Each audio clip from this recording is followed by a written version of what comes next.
¿Sabías que la letra A en inglés no suena igual a la letra A en español? Hoy te voy a enseñar el verdadero sonido de la letra A en inglés, el mismo que aprenden los niños en Estados Unidos. Te prometo que después de este video no volverás a decir cat igual. En inglés, la letra A no suena como A. Su sonido más común es como A. Es como una combinación de letras entre A y E. Por ejemplo, apple. El error más común que cometen las personas es que dicen A como en el español, pero eso no suena natural en el inglés.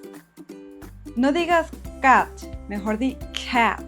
No digas mate, mejor di map. Para decir A en inglés, debemos abrir un poco más la boca y relajar la mandíbula. Escucha con atención. Apple. Repite conmigo las siguientes palabras. Apple, cat, hat, map, family. Ahora es tu turno. ¿Cuál de estas palabras tiene el sonido de A? Es correcto.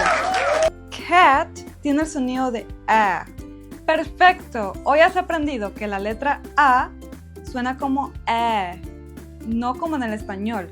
En el siguiente video veremos la letra B y su sonido. Suscríbete y sigue la serie para conocer el sonido de las demás letras del abecedario en inglés.